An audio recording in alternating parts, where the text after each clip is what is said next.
ভোটের মুখে ভাটপাড়া নিয়ে আলোচনা তো হচ্ছেই, কিন্তু ভোটের বাইরেও ভাটপাড়ার আরো এক খবর, যে খবর রীতিমতো তাজ্জব করছে, চমকে যাচ্ছি আমরাও। তার কারণ খোদ ভাটপাড়া পুরসভার ভাইস চেয়ারম্যান, তাকে হুমকি ফোন দেওয়া হয়েছে, তার বাড়িতে ফোন গিয়েছে, মেয়েকে সিবিআই আটক করেছে, ছাড়াতে 40 লক্ষ টাকা লাগবে।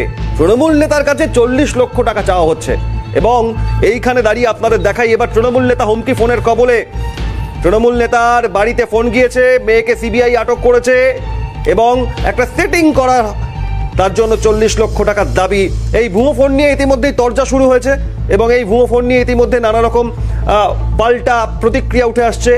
আর এই ধরনের ঘটনা যেই ঘটেছে, খোদ বারাকপুর লোকসভা কেন্দ্রের প্রার্থী তৃণমূলের পার্থ ভৌমিক, তিনি পৌঁছে গিয়েছেন।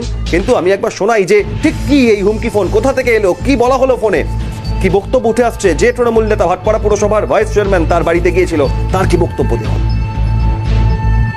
সকালবেলা কলেজে গেছি, সাডেনলি আমার বউয়ের ফোনে একটা ফোন আসলো, সিবিআই এর নাম করে ফোন করে বলছে যে আপনার মেয়েকে আমরা হেফাজতে নিচ্ছি, আউটসাইড দ্য কোর্ট সেটেলমেন্ট করলে আপনি 40 লাখ টাকা এখনই আনুন, আর মেয়েকে যদি। খবরে একটা পেলাম যে একটি উড়ো ফোন আমার ভাইস চেয়ারম্যান দেবজ্যোতি ঘোষ এবং আমার দীর্ঘদিনের বন্ধু ভাইয়ের মতন, ওর কাছে একটা ফোন এসেছে।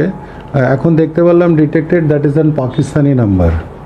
তাতে সিবিআইয়ের নাম করে ওকে ফোন করে কথা বলেছে, টাকা পয়সা চেয়েছে এবং বলেছে তোমার মেয়েকে স্কুল বা কলেজ থেকে তুলে নিয়ে যাব। এরকম ধরনের একটা মানে ঘেন্নার প্রবৃত্তির রাজনীতি কি অর্জুন ছাড়া আর কেউ করাতে পারে না। আমি একদম বলতে পারি কেন অর্জুন একমাত্র মানে ঘৃণা পাওয়া রাজনীতি করতে পারে। ও নিজেও একটা ঘৃণিত লোক, সবসময় চরম এই ধরনের কাজ করে বেরিয়েছে। একটু অবাক লাগে যে রাজনীতির বিষয় কি এখন এতটাই কমে গিয়েছে, ইস্যু খুঁজে পাওয়া যাচ্ছে না। একটা উড়ো ফোনকে কেন্দ্র করেও রাজনীতি, হাঁপাতে হাঁপাতে প্রার্থী প্রচার ছাড়িয়ে বারাকপুরের প্রার্থী পার্থ ভৌমিক পৌঁছে গেলেন ভাইস চেয়ারম্যানের বাড়িতে। আর সরাসরি বারাকপুরের বিজেপি প্রার্থী অর্জুন সিং এর বিরুদ্ধে অভিযোগ করছেন, ফোন এসছে বলছে পাকিস্তান থেকে। কি হচ্ছেটা কি? বাংলায় শাসক দলের নেতা, তার বাড়িতে ফোন যাচ্ছে এবং সেখানে প্রশাসন, পুলিশ সেই ফোন কে করলো ধরতে পারেনি। সরাসরি অর্জুন সিং এর বিরুদ্ধে অভিযোগ। রাজনীতির তরজা, যে তরজা অলিতে গলিতে, এবার উড়ো ফোনেও। আপনাদের দেখাই পার্থ ভৌমিক বারাকপুরের তৃণমূল প্রার্থী, অন্যদিকে অর্জুন সিং বিজেপি প্রার্থী, তাদের মধ্যে এই একটা উড়ো ফোনকে কেন্দ্র করেও কি তরজা দেখুন। খালি একজন পরাজিত বন্ধুর মুখ দেখতে পাচ্ছি, পরাজয় নিশ্চিত জেনে এখন বাইরে থেকে ভুয়ো নাম্বার দিয়ে সিবিআই এর নাম করে থ্রেট করা হচ্ছে।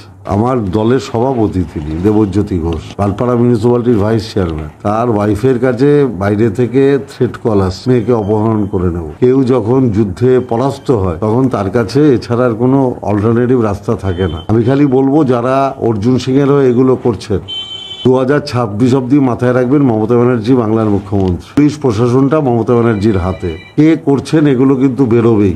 থানায় কমপ্লেন করো, যে ফোন করেছে তাকে পুলিশ অ্যারেস্ট করবে, এর মধ্যে অত বক্তব্যর কি আছে? থানা পুলিশ তো ওদের চাকর বাকর আছে, তোকে দিলে তো 2 মিনিটের মধ্যে বেরিয়ে যাবে কে ফোন করেছে। পার্থ ভৌমিক সাংসদের নাম ভূত দেখে সকালবেলা উঠে আর রাত্রিবেলা ঘুমে। টিঙ্কু ঘোষের বাড়ির লোক টিঙ্কু ঘোষের কথায় ভোট